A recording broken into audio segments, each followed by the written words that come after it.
Hello friends, welcome to my YouTube channel Richa Maurya GS classes. आप लोग कैसे हैं? और आज आप लोगों के लिए बहुत बड़ी गुड न्यूज आई है, यानी बहुत बड़ी खुशखबरी मिली है। आज नहीं, सॉरी, कल। मैं थोड़ा लेट हो गई हूँ वीडियो बनाने में। तो हम देख लेते हैं कि जिसका हम सब लोगों को जिस घड़ी की बहुत बेसब्री से इंतजार था, जिस घड़ी का, वो घड़ी अब आ चुकी है। तो हम देख लेते हैं कि कौन सी घड़ी आ चुकी है। जी हाँ, CTET vacancy, CTET का नोटिफिकेशन आउट हो चुका है, ठीक है। और आप सभी का एग्जाम जो होगा जनवरी में होगा और फॉर्म अब से भरना स्टार्ट हो गया, यानी कल की डेट से फॉर्म भरना स्टार्ट हो गया। बिना देर किए आप सब लोग इसमें जुट जाइए, ठीक है, क्योंकि देर करने से कोई फायदा नहीं है। जितनी देर करेंगे उतनी ही आप लोगों को दिक्कतें होंगी, ठीक है। तो हम देख लेते हैं कि हम फॉर्म किस तरीके से भर सकते हैं, क्या क्या कंडीशंस है, ठीक है। तो देखिए 3 नवंबर से फॉर्म भरना स्टार्ट होगा। कब तक होगा? 23 नवंबर तक, ठीक है। 3 नवंबर से स्टार्ट होगा फॉर्म भरना, यानी स्टार्ट हो चुका है कल की डेट में, ठीक है। तो 3 नवंबर से फॉर्म भरना स्टार्ट होगा, 23 नवंबर तक ये भरा जाएगा, ठीक है। अब किस साइट से भर सकते हैं? तो CTET, ठीक है, CTET.nic.in से हम फॉर्म फिल कर सकते हैं।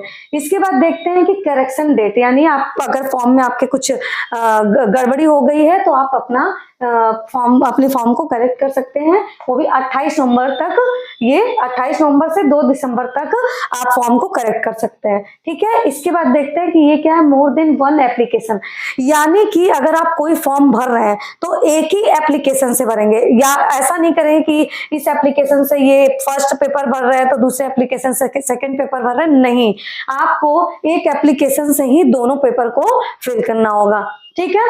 अब देखते हैं यहाँ पे लैंग्वेज 1 एंड लैंग्वेज 2, ठीक है, लैंग्वेज 1 एंड लैंग्वेज 2, ठीक है। अब ये क्या है, मतलब लैंग्वेज 1 और एंड लैंग्वेज 2 क्या है कि इसमें आपको लैंग्वेज चूज करना पड़ेगा।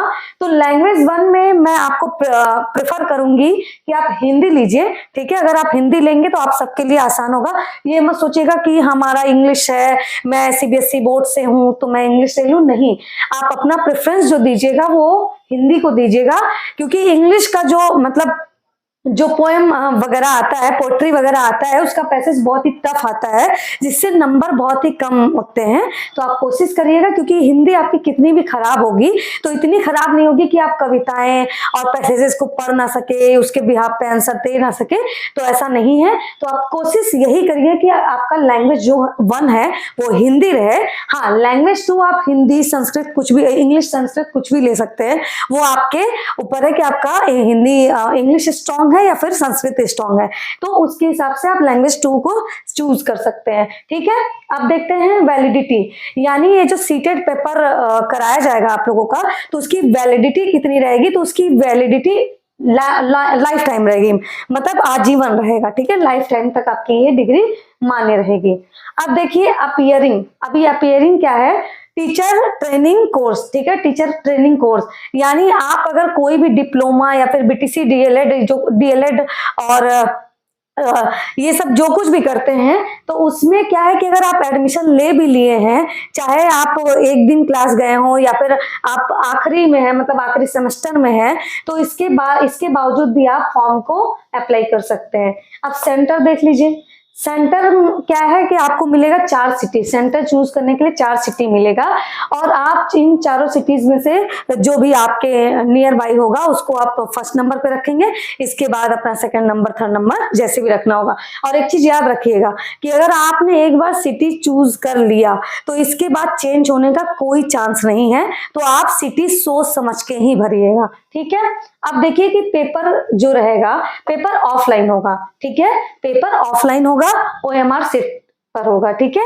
ये बाइलिंगुअल, ठीक है, बाइलिंगुअल यानी हिंदी और इंग्लिश दोनों में रहेगा। पेपर जो रहेगा हिंदी और इंग्लिश दोनों में रहेगा, ठीक है। देख लीजिए यहाँ पे पेपर आपका, अगर आपको हिंदी अच्छी लगती है, आपकी हिंदी पे पकड़ अच्छी है तो आप हिंदी से दीजिए, इंग्लिश पे अच्छी पकड़ है तो आप इंग्लिश से दीजिए, ठीक है। सिलेबस क्या है? पुराना ही है, सिलेबस में कोई चेंजेस नहीं है, सिलेबस पुराना ही है, ठीक है। और 150 नंबर का पेपर होता है, ठीक है, 150 नंबर का पेपर होता है, और 150 मिनट यानी 2.5 घंटे टोटल आपको पेपर सॉल्व करने का टाइम मिलता है, ठीक है। अब एज क्या है?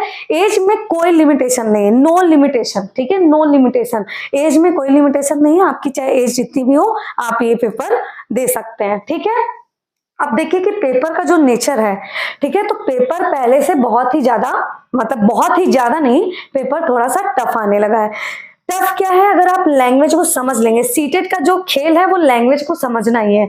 अगर आप लैंग्वेज को समझ लेते हैं तो आपको पेपर टफ नहीं लगेगा, अगर आप लैंग्वेज को नहीं समझ पाएंगे तो पेपर आपको टफ लगेगा। ठीक है, हाँ, क्वेश्चन जो है बहुत बड़े बड़े आते हैं, तो आप क्वेश्चन कोशिश करिए कि क्वेश्चन को बहुत बार पढ़िए, आप क्वेश्चन को पढ़ने की आदत डालिए। अगर आप क्वेश्चन को अच्छे तरीके से पढ़ेंगे तो हो सकता है कि आपके क्वेश्चन में ही आंसर छिपा हो। ठीक है, तो जरूरी है कि आप पहले और हाँ, question paper, previous year question paper जितना हो सके उतना ज्यादा सॉल्व करिए आप लोग। ठीक है, क्योंकि आपको ये बताइए कि अगर कोई भी एग्जाम, मतलब ये सोचे कि 17 बार एग्जाम हो चुका है, ये 18वीं बार सीटेट का एग्जाम कराया जाएगा। अब ये बताइए कि जो सिलेबस है, सिलेबस के हिसाब से ही तो क्वेश्चन बनते हैं। ठीक है, आप क्वेश्चन कहीं और से तो नहीं उठा के लाएंगे, सिलेबस से ही लाएंगे।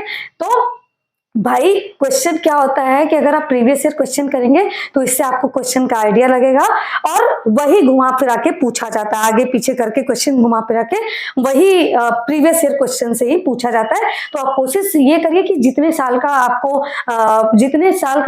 PYQ सॉल्व कर सकते हो उतने साल का करिए। ठीक है, और सिलेबस वगैरह हम देख लिए। अच्छा हाँ, अब ये जान लीजिए कि सीटेट पेपर 1 यानी 1 to 5 तक का जो पेपर है उसमें टोटल 5 सब्जेक्ट आते हैं, यानी 5 सब्जेक्ट पेपर 1 में है, 4 सब्जेक्ट पेपर 2 में है। ठीक है, तो पेपर 1 में क्या क्या है, पेपर 1 में है CDP, चाइल्ड डेवलपमेंट पेडागोजी है। इसके बाद लैंग्वेज 1, आपका जो भी लैंग्वेज 1 रहेगा होगा, या हिंदी इंग्लिश जो भी रहेगा वो लैंग्वेज 1 होगा। फिर लैंग्वेज 2 में आपका इंग्लिश संस्कृत जो भी रहेगा वो रहेगा, और लैंग्वेज 4 नहीं, सॉरी, फोर्थ जो रहेगा मैथ्स रहेगा, और फिफ्थ जो रहेगा आपका इन्वायरमेंटल स्टडीज रहेगा। ठीक है, तो ये हो गया पेपर 1। अब पेपर 2 में क्या हो गया, पेपर 2 में भी CDP आएगा, लैंग्वेज 1, लैंग्वेज 2, इसके बाद आपका जो आपका सब्जेक्ट हो जिससे आपने मतलब पढ़ाई की हो एकेडमिक वगैरह में ये सब, तो अगर आप मैथ्स से हैं तो आपका मैथ आएगा, अगर आप SST से हैं तो आपका SST से आएगा। ठीक है, तो मैथ्स एंड साइंस हो गया और SST हो गया। ठीक है, तो इसमें भी क्या होता है कि आपका 60 नंबर का आता है SST, और 60 नंबर का आता है मैथ्स एंड साइंस। ठीक है, तो आपका ये रहा सिलेबस, ये रहा आपका पूरा पैटर्न। आप अच्छे से देख लीजिए और अच्छे से फॉर्म को फिल कर लीजिए, कहीं भी कोई गड़बड़ी ना हो, अच्छे से भर लीजिए और अभी से तैयारी स्टार्ट कर दीजिए।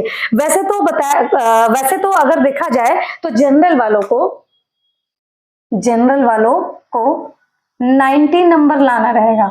ठीक है, 90 नंबर,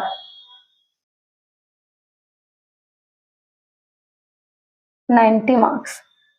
इसके बाद अदर जो है, जनरल वालों को कितना लाना रहेगा, 90 मार्क्स, और अदर जो है OBC ST SC ये सब लोगों को 82। क्वालिफाइंग जो रहेगा आपका मार्क्स, वैसे तो भले ही 150 नंबर का है, लेकिन क्वालिफाइंग जो मार्क्स रहेगा जनरल वालों के लिए 90, और इसके बाद ST SC OBC इन सब के लिए 82 है। ठीक है, तो आप अच्छे से देख लीजिए, अच्छे से पढ़ लीजिए, फिर अच्छे से फॉर्म को फिल करिए और जितना भी हो सके PYQs लगाइए, और मैं आप लोगों को ज्यादा से ज्यादा पेपर सॉल्व करवाऊंगी। इधर उधर भागने की जरूरत नहीं है, मैंने पहले भी बताया था कि इधर उधर भागने की जरूरत नहीं है। मैं आपको बता दूं कि आप ज्यादा से ज्यादा PYQs लगाइए, और मैं आपको रेगुलरली PYQs कराना स्टार्ट कर दूंगी, और आप उसको फॉलो करते जाइए और आपका पेपर क्वालिफाई हो जाएगा। उतना टेंशन लेने की जरूरत नहीं है। ठीक है, धन्यवाद। अच्छा, एक चीज और है कि यहाँ पे जनरल भले ही 90 पे क्वालिफाइंग है, या फिर OBC के लिए 82 पे क्वालिफाइंग है, लेकिन आप उसके सहारे मत रहिएगा। ज्यादा से ज्यादा आप 140, 150, 130 इन सब का मतलब सेट करिए टारगेट, तो आपका अच्छा नंबर गेन होगा। हो सकता है भविष्य में ये हो सकता है कि इन सब टेट के नंबर भी काउंट किए जाएं। ठीक है, तो आप अच्छे से देख लीजिए। ठीक है, धन्यवाद।